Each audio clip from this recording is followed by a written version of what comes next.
You wanted the best. You've got the best podcast. The hottest podcast in the world.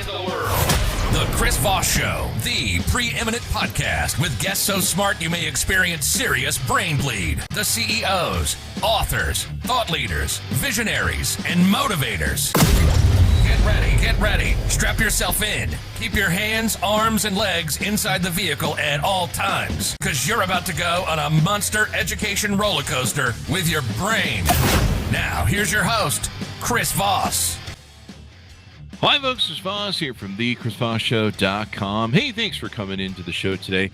Hey, I want to do a special one-on-one show. Normally, we have brilliant guests, billionaires, astronauts, CEOs, you name it, governors, politicians, all the great book authors on the show. You name it, they're on the show. So be sure to subscribe at thechrisvossshow.com. You go to iTunes and subscribe over there, or youtube.com/Chris Voss, and see all of the stuff that we do on LinkedIn and all those crazy places on the internet. I want to talk to you today about an article I've cut. This is talking about why Elon Musk is failing with Twitter. And I'm going to be running through my overview of why I think he is failing at Twitter and what the massive problems are. Recently, just a day or two ago, we saw that the new Twitter checkmark blue $8 thing that he quickly implemented very speedily has caused a flurry of troll accounts that have impersonated companies, been asking for personal information, been asking for credit cards, and basically ripping people and scamming them off. Even worse, some of the companies on Twitter have been impersonated. Now with the blue checkmark system, Eli Lilly and company was one. And in doing so, someone in the troll account, fake account that was made, put out a tweet saying, "We are excited to announce insulin is free now," which of course it's not. And by doing so, they may have cost Eli Lilly billions as their stock precipitously dropped on the news, even though they tried to correct it through their real company account. It still hit their stock incredibly hard. And I'm sure that this is going to prompt shareholder lawsuits, or maybe a lawsuit from the company directly in and of itself against Elon Musk and Twitter. So it just keeps getting worse, where the frying pan just, jumping out of the frying pan into the fire, just keeps getting worse. And I wanted to do a rundown on what I feel Elon Musk is failing and why. I've had some experience bailing out companies and bringing companies back from bankruptcy. I wrote about those in my book. So I'm going to give you the rundown, read you through the article that I've written on the chrisvossshow.com. You can find it. I might put it on LinkedIn and Medium, so you may be able to find it over there as well. But be sure to subscribe to the show so you get more of the communications of what we're doing. So let's get into it. The Chris Voss Show Podcast, why Elon Musk is failing with Twitter. All these are my opinion, so take that with a grain of, I don't know, whatever salt. That or just sue me. Elon's missteps are not only alienating advertisers, even worse, now he's costing them billions in stock valuations, likely prompting a new slate of lawsuits and damages.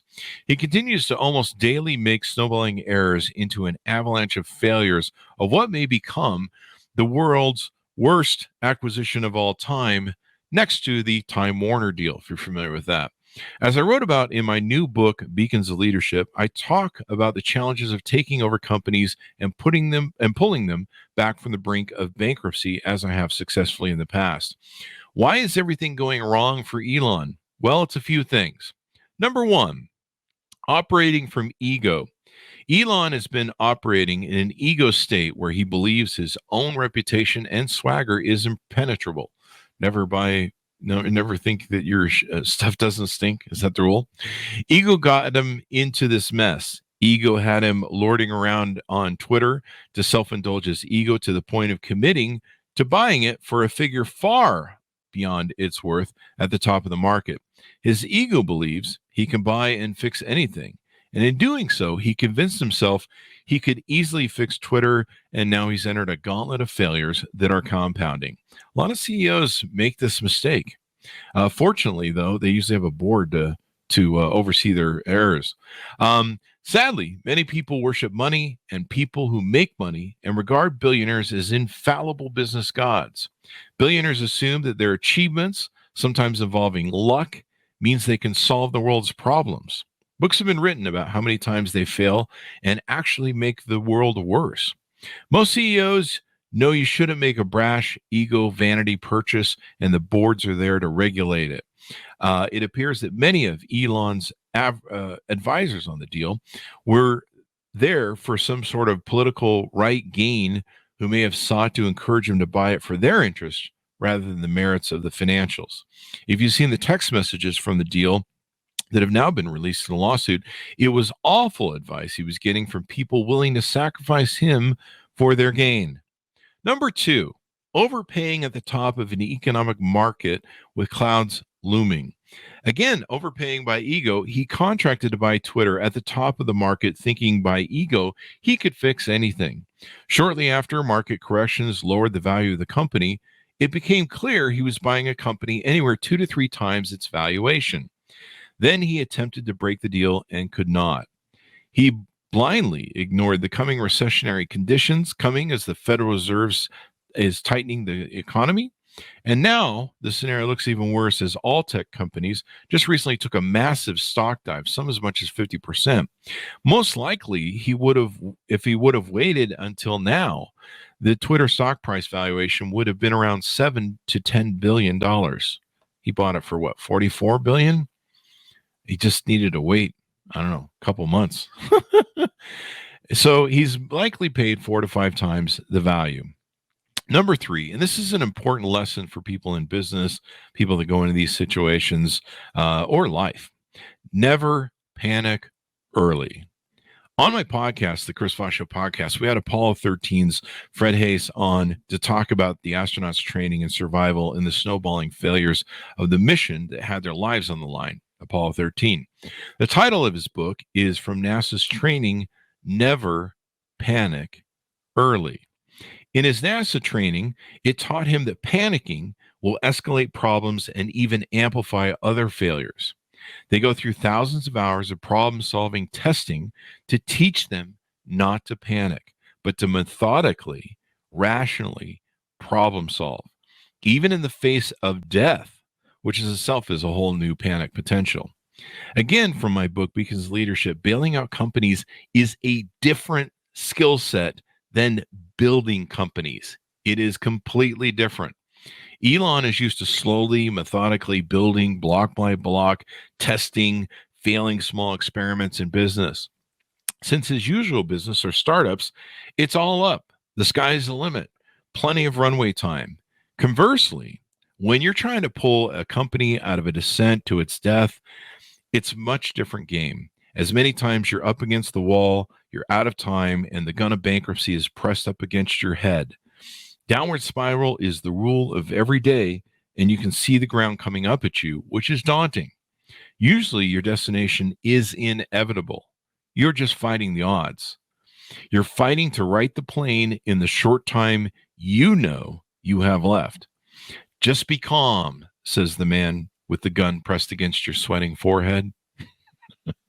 Instead, though, overpaying for an ego project, he's taken a slow descending plane, torched it on fire, and geared it into a death spiral.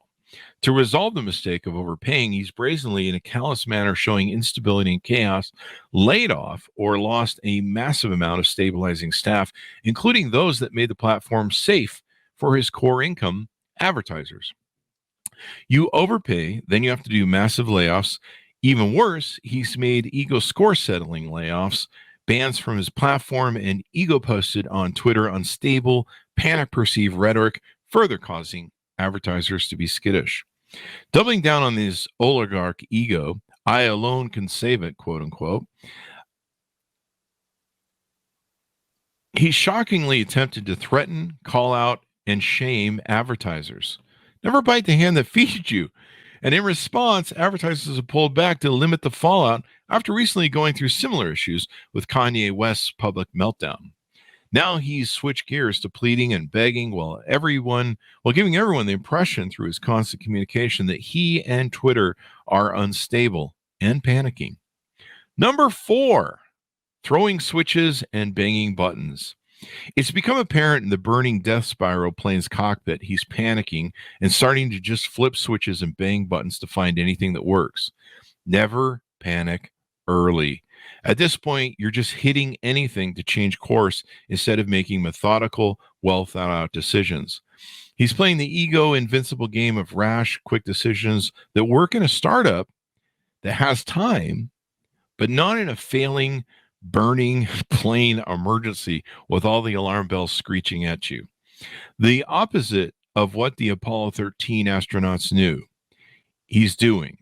Each one of his panic decisions is failing and compounding in a snowballing effect to create more problems. And now to make matters worse with advertisers, by rashly approving a new blue check system to fix a bleeding hole, he has opened brands and advertisers to an escalating, unsafe, and unstable environment where they can be copied and their brand's trust and reputation can be subverted by trolls.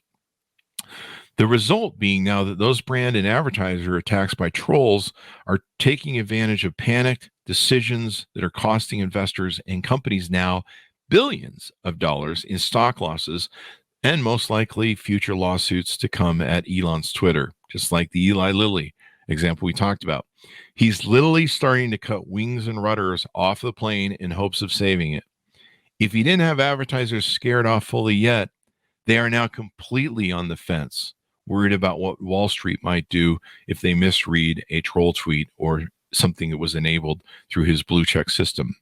Number 5, if you're going to put a fire out, it's best not to set yourself on fire or the fire crew. Having a gun up against your head, panicking, it doesn't help to panic the crew trying to help you save the crashing plane by threatening to shoot them as well, sending out the save us or else bankruptcy type emails he sent.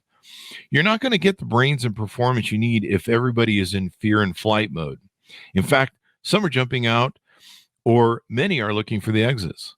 Apollo 13 mantra of never panic early applied to the entire crew.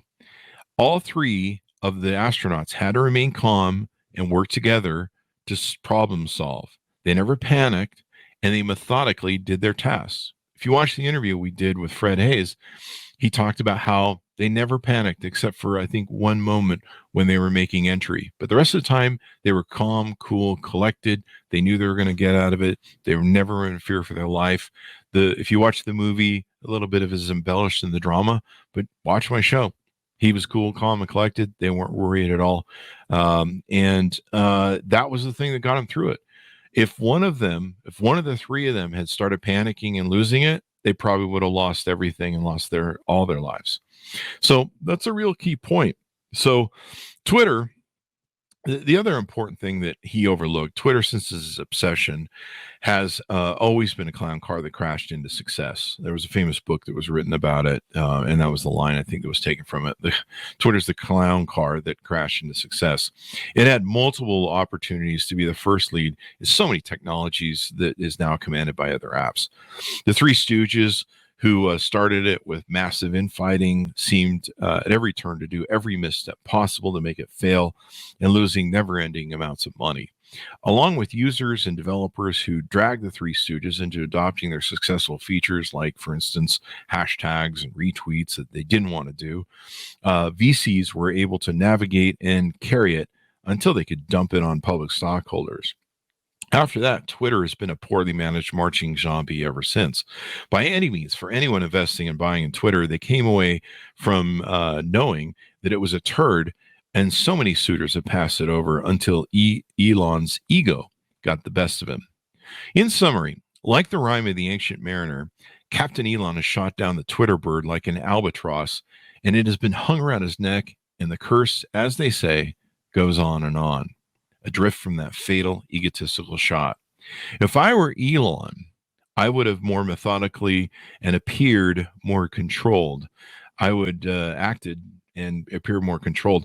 I would have blacked my communication out or limited my communication to those that have first been screened through serious advisors. But again, this is the same ego issue that got him in trouble tweeting with the SEC It's also why advertisers see his long pattern of self-sabotage as a danger.